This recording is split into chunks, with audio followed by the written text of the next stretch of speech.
Poems on Various Subjects, Religious and Moral, by Phillis Wheatley.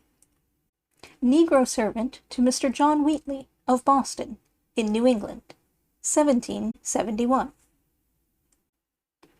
To the Right Honorable the Countess of Huntingdon, the following poems are most respectfully inscribed by her much obliged, very humble, and devoted servant, Phillis Wheatley. Boston, June 12th, 1771. Preface. The following poems were written originally for the amusement of the author, as they were the products of her leisure moments. She had no intention ever to have published them, nor would they now have made their appearance, but at the importunity of many of her best and most generous friends, to whom she considers herself as under the greatest obligations. As her attempts in poetry are now sent into the world, it is hoped the critic will not severely censure their defects, and we presume they have too much merit to be cast aside with contempt, as worthless and trifling effusions. As to the disadvantages she has labored under with regard to learning, nothing needs to be offered, as her master's letter in the following page will sufficiently show the difficulties in this respect she had to encounter.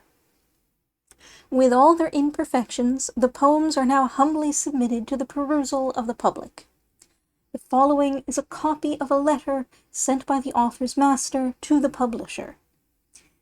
Phillis was brought from Africa to America in the year 1761, between 7 and 8 years of age. Without any assistance from school education, and by only what she was taught in the family, she, in 16 months' time from her arrival, attained the English language, to which she was an utter stranger before, to such a degree as to read the most difficult parts of the sacred writings, to the great astonishment of all who heard her. As to her writing, her own curiosity led her to it, and this she learnt in so short a time that in the year 1765 she wrote a letter to the Reverend Mr. Ockham, the Indian minister, while in England.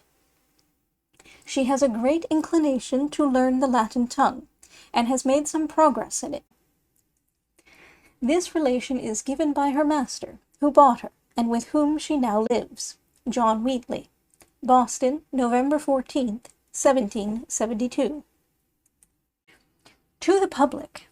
As it has been repeatedly suggested to the publisher by persons who have seen the manuscript that numbers would be ready to suspect they were not really the writings of Phillis, he has procured the following attestation from the most respectable characters in Boston, that none might have the least ground for disputing their original.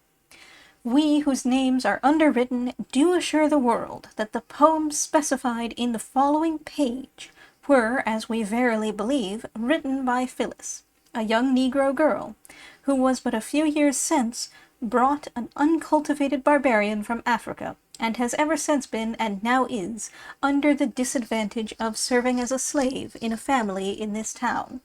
She has been examined by some of the best judges, and is thought qualified to write them. His Excellency Thomas Hutchinson, Governor.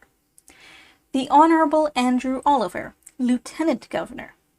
The Honorable Thomas Hubbard. The Reverend Charles Chauncey, D.D. The Honorable John Irving. The Reverend Mather Biles, D.D. The Honorable James Pitts.